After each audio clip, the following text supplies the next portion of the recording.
예, 총리님 MBC 정상빈입니다. 저도 그 합당 관련해서 조금 한 가지 여쭤보려고 하는데요. 그 당내 여론이 좀 격하게 부딪히다 보니까 최근에 국무위원과 그 의원 한 명이 문자 메시지로 이렇게 대화를 나눈 내용이 유명으로 보도가 됐었습니다.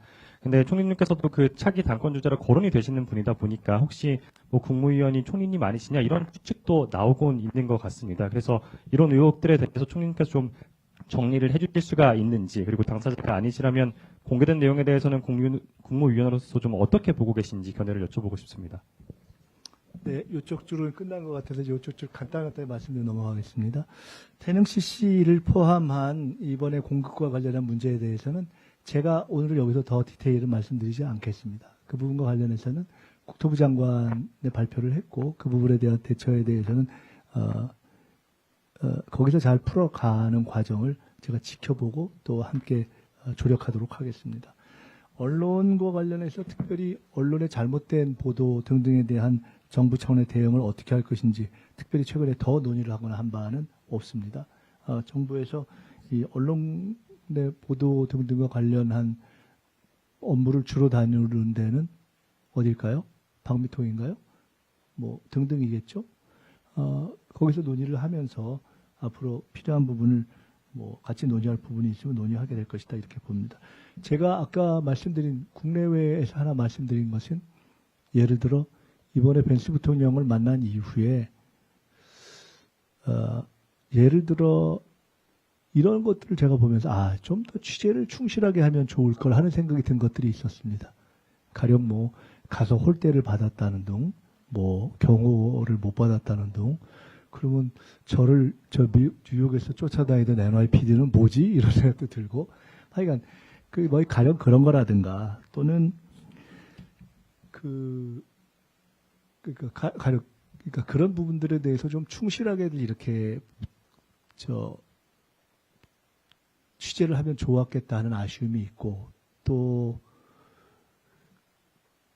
쿠팡과 관련해서 벤스 부통령이 마치 그 얘기를 굉장히 어떤 주 이슈로 해서 강경하게 심지어 경고했다, 원이라는 표현을 쓰면서 한 기사가 그건 국내가 아니라 외신에 있던데, 사실 저는 그걸 보면서 제가 벤스 부통령을 만나고 나온 김에, 그것이 화제가 된 김에 그 문제를 그런 식으로 풀어서 보도에 반영하려는 여러한 노력인가 보다 사실 하는 느낌을 가졌습니다. 왜냐하면 실제 상황과 너무 다르기 때문에.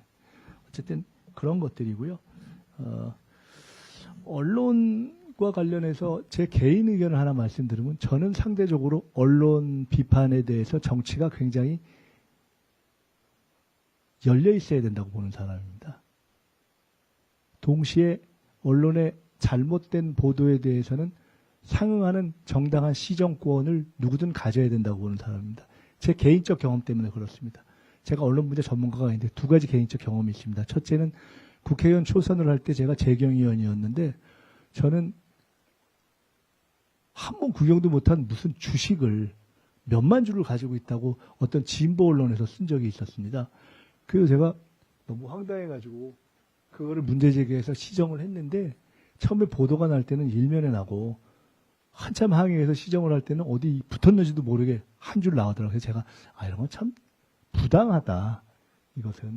이것은 정의와 어떤 상대성의 관점에서 옳지 않다라는 생각을 해서, 그때 이후에 저는 제가 한 번도 문체위를 가본 적이 없습니다. 상임위로서. 언론을 다루는 상임위에 간 적이 없어서 제가 그 부분 전문가가 아닌데, 언론개혁과 관련한 여러 논의를 할 때, 예를 들어 언론사의 구조개혁이라든가 등 여러 가지 논의를 할 때 저는 비교적 일관되게 언론 문제의 핵심은 누구도 잘못된 보도로 피해를 보지 않도록 하는 것이 핵심이다라는 생각을 저는 일관되게 가져온 사람입니다.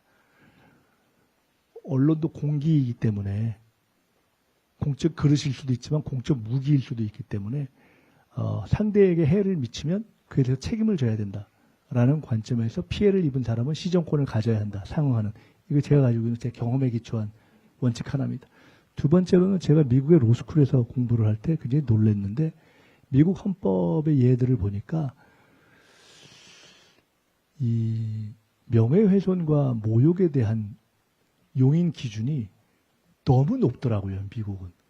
사실은 우리나라에 가져온다면 누구도 용인할 수 없는 수준을 용인하더라고요. 그러니까 그 예가 뭐였냐면 어떤 사건에서 어떤 목사님이 그야말로 어떤 부적절한 장소에서 부적절한 상대와 부적절한 행동을 하는 것으로 그린 만평을 표현의 자유라고 용인해 주는 것을 보고 제가 저렇게 복잡한 논리를 취하지 않고 한국에 오면 저건 무조건 아닌데 이런 생각을 했던 적이 있습니다. 근데 그때 이후로 제가 가지는 생각 하나는 적어도 정치인은 그 공적 책임의 무게 때문에 사실과 경우에 따라 조금 다를 수 있는 어떤 공인에 대한 문제제기나 의혹에 대해서 일정하게는 감수하는 것을 업보로 생각할 수밖에 없구나 하는 생각을 가지고 있는 편입니다. 저는 개인적으로는. 그렇지만 의도적이지 않은 그런 진실 추구의 과정에서 생기는 불가피한 부작용 말고 언필칭 언론이라고 하면서 의도를 가지고 뻔히 알면서 작심하고 말도 안 되는 얘기를 계속 해대는 것은 언론이 아니죠. 그거는 사기죠. 사기. 그래서 그런 부분에 대해서는 비교적 좀 열려있는 편이다. 이런 말씀을 드리고요. 행정과 관련한 부분에 대해서는 이번 광역 행정 통합 과정에서 교육 자치 문제와 교육 통합 문제, 교육감 선출 방식의 문제가 바로 다 연동돼서 풀기는 어려울 수 있다는 것을 저희가 충분히 이해하고 있습니다. 그래서 이 문제를 논리적으로 보면 행정 통합이 되면 교육도 그와 연동해서 통합이 되는 것이 논리적으로 타당하지만 이번에 그 문제까지 다 연계해서 풀면 너무 문제가 복잡해져서 당면한 행정 통합조차도 안 될 수 있기 때문에 그 문제에 대해서는 단계적으로 푼 것도 생각해 봐야 되지 않는가. 뭐 이 정도 생각하고 있습니다. 영어 그 관련한 그 평가원의 12월에 제기된 게 아직 안 되고 있다는 것은 잘 말씀해 주셨고요. 제가 그 부분을 저희도 전체 업무 평가하고 개별 부처 업무 평가할 때 제기된 이후에 다시 여러 가지 현안이 와서 못 확인했는데 확인하겠습니다. 합당과 관련해서 정체성 문제를 말씀 주셨는데 두 가지만 말씀드리겠습니다. 제가 민주당이라는 명칭 문제를 강조한 이유는 경험치 때문에 그렇습니다. 그것이 민주당이라는 이름을 유지하는 것이 모두에게 좋습니다. 괜히 이러한 과정에서 그거를 그냥 뭔가 의미 부여를 하려고 그런 걸 손댔다가 괜히 다 고생만 하고 아무 의미도 없는 그러한 경험이 너무 많습니다. 그래서 그것은 어떤 분들이건 간에 민주세력 대통합의 전제로 민주당이라는 이름을 사실상 대한민국에 존재하는 사실상 유일한 정상적인 정당입니다. 사실상. 해당 정당의 지도자들이 모조리 군사반란과 연결돼서 줄줄이 감옥에 갔던 것을 정당이라고 볼 수 없다면 사실 민주당은 사실상 역사를 가지고 있는 유일한 정당이기 때문에 민주세력 결집의 그릇으로서 민주당을 존중하는 것은 이미 우리 역사와 민주세력 간에 공인된 하나의 토대라고 생각합니다. 그러니까 괜히 여러 가지 논의를 하는 데 있어서 그런 것을 건드리면 불필요하다고 생각합니다. 그래서 그냥 제가 조금 주제 넘은 걸 수 있지만 그냥 한 시민의 입장에서 말씀드리는 겁니다. 제가 말씀드렸듯이 저는 원칙적으로는 통합이 좋다고 보는 사람이기 때문에 잘 되기 위해서도 이런 거는 그냥 시비 안 거는 게 좋다라는 것이고요. 그래서 이런 데 대한 문제 제기에 대해서는 전적으로 좀 공감합니다.